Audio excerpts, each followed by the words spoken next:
Subscribe to our YouTube channel and press the bell icon to get the latest updates. The finger snap that destroyed half the population of the universe for Thanos in Marvel's Infinity War would scientifically not be possible, according to scientists who studied the physics of a finger snap.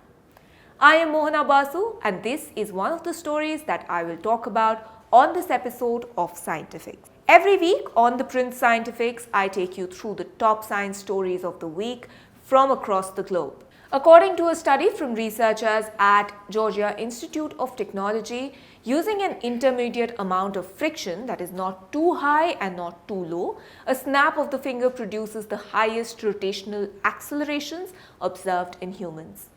This acceleration is even faster than the arm of a professional baseball pitcher. The study may help design prosthetics meant to imitate the wide-ranging capabilities of the human hand.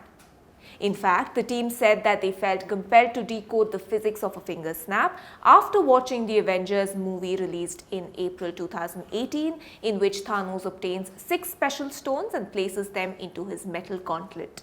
After collecting them all, he snaps his fingers and triggers universe-wide consequences.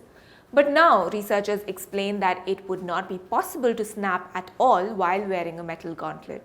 In the case of a finger snap, the skin friction plays an important role, a component missing from the metal gauntlet. Meanwhile, researchers from Oregon State University have uncovered the first fossil evidence of a rare botanical condition known as precocious germination. In this, the seeds sprout before leaving the fruit. The team found a pine cone approximately 40 million years old encased in amber, from which several stems are emerging. Typically, seed germination occurs in the ground after a seed has fallen, but seed germination inside fruits is fairly common in angiosperms or flowering plants like tomatoes, peppers, and grapefruit. Gymnosperms, which don't have flowers such as conifers, produce naked or non-enclosed seeds. Precocious germination in pine cones is so rare that only one naturally occurring example of this condition from 1965 has been described in the scientific literature so far. Researchers found a small pine cone that germinated inside the cone. At the sprout's tips are needle clusters, some of which are in bundles of 5. Also this week, researchers report that they have discovered a new mineral on the surface of the earth that should not have been there. The mineral, entrapped in a diamond, traveled up to the surface from at least 659 kilometers deep within the Earth's lower mantle. This is the first time that lower mantle minerals have ever been observed in nature because they usually fall apart before they reach the Earth's surface.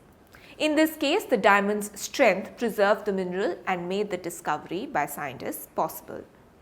The calcium silicate compound showed up as small dark specks in a diamond unearthed from an African mine in 1980s. The diamond arrived on the surface decades ago in Botswana via the Orapa mine, the world's largest diamond mine by area. The gem dealer sold the diamond in 1987 to a mineralogist at the California Institute of Technology. The team named the crystalline compound Dave Maoite after Hong Dave Mao, an experimental geophysicist who developed many of the techniques that were used to study minerals.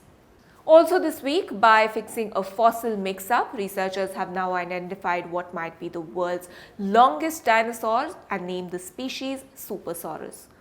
Like other exceedingly long dinosaurs, Supersaurus is a long-necked sauropod with a whip-like tail. Supersaurus has always been viewed as one of the longest dinosaurs, but research now shows that this is indeed the longest dinosaur based on a decent skeleton.